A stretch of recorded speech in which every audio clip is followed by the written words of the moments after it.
बिस्मिल्लाहिर्रहमानिर्रहीम, अस्सलाम वालेकुम रहमतुल्लाहि व बरकातुहू। व्यूअर्स, कैसे हैं आप? खैरियत से हैं? आज का जो टॉपिक मैं आपके सामने लेकर आया हूँ ये है पाइल्स। बहुत तकलीफ मरला, बहुत तकलीफ बीमारी जिसमें मैंने देखा लोगों को बहुत परेशान। और अनफॉर्चुनेटली इसका ट्रीटमेंट डॉक्टर्स जो वो रिकमेंड करते हैं कि ऑपरेशन करवा लिया जाए या साल साल तक मेडिसिन का इस्तेमाल करवाया जाता है। पाइल्स एक ऐसी बीमारी है, पाइल्स यानी बवासीर। ये एक ऐसी बीमारी है जिसकी इब्तदा आम तौर पे कुछ 70% केसेस के अंदर जो है वो कॉन्स्टिपेशन से स्टार्ट होती है। कॉन्स्टिपेशन यानी कब्ज़ के साथ इसकी इब्तदा होती है। कब्ज़ का अगर प्रॉपर ट्रीटमेंट ना किया जाए, इस तरह के लाइफस्टाइल को अपनाया जाए जिसमें कि आपको हेल्दी लाइफस्टाइल ना हो, तो ये प्रॉब्लम्स होने के चांसेस बहुत ज़्यादा बढ़ जाते हैं। इसका ट्रीटमेंट, इसकी अलामात वो मैं आपके साथ शेयर करता चलता हूँ ताकि आपको, अगर खुदा ना खास्ता आप या आपके किसी प्यारे को ये मसला है, तो आप इसकी थोड़ी सी मेडिसिन खा के ही इससे छुटकारा हासिल कर सकते हैं। इसकी अलामात क्या हैं?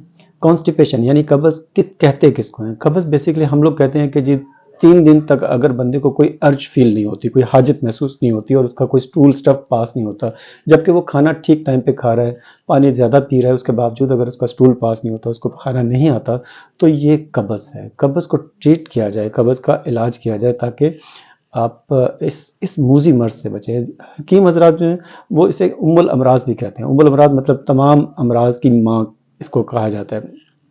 अगर ये बहुत ज़्यादा सख्त हो जाए, यानी 3 दिन से ज़्यादा अगर किसी का स्टूल रुका रहा है बॉडी के अंदर, यानी अंतड़ियों के अंदर अंतड़ियों के अंदर अगर पखाना रुका रहा है, तो पखाना जब पास होगा, जिस जगह से गुजरेगा, तो वहाँ पे उस इलाके को, उस जगह को वो काटना शुरू कर देता है। यहाँ पे बहुत ज़्यादा पेन होता है, बहुत तकलीफ होती है और तकलीफ इस तरह होती है जैसे ब्लेड से कट लग रहे हैं, यानी पखाने वाली जगह पे जैसे ब्लेड से काटा जा रहा है। अगर ये वाला एहसास हो रहा है तो हमारी एक बहुत अच्छी मेडिसिन है जिसका नाम है एसिड नाइट।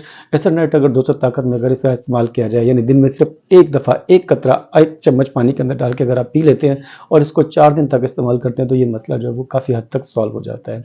कॉन्स्टिपेशन में आगे जाके बहुत सारी इकसाम आ जाती हैं। एक वो है जिसमें कि अर्ज ही फील नहीं होती, एक वो है जिसमें अर्ज फील होती है लेकिन स्टूल पास नहीं होता, और इसी तरह अगर आगे चलते जाएँ तो इसकी और भी काफ़ी सारी किस्में आपको नज़र आना शुरू हो जाती हैं। इसकी एक किस्म वो होती है जिसमें कि आपको ब्लड आना शुरू हो जाता है। अब जब ब्लड आता है तो वहाँ पे भी, जैसे मैंने पहले भी कहा, पिछले व्लॉग में भी यही कहा था कि आप अगर होम्योपैथिक ट्रीटमेंट करवाते हैं तो होम्योपैथिक में हर मेडिसिन, हर पेशेंट इंडिविजुअल है। हर पेशेंट ऐसे ही है जैसे वो एक अपनी नई पिक्चर लेके आपके सामने आया है। सो किसी भी मेडिसिन को यहाँ पे बताना मुमकिन नहीं होगा, लेकिन मैं आपको कुछ जो करीब करीब मेडिसिन हैं वो मैं आपको यहाँ पे बताता चलता हूँ।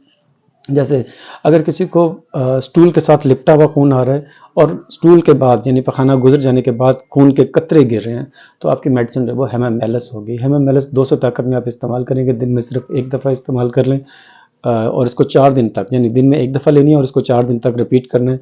5वें दिन में इंशाल्लाह ये मसला जो है आपका हल हो जाएगा। इसी तरह कुछ लोग ऐसे हैं जिनको कि जलन का एहसास होता है, कटिंग पेन होती है, और ये कटिंग पेन का एहसास जो है वो 5 से 6 घंटे तक बरकरार रहता है, तो इसकी मेडिसिन जो है वो रेटेनिया है।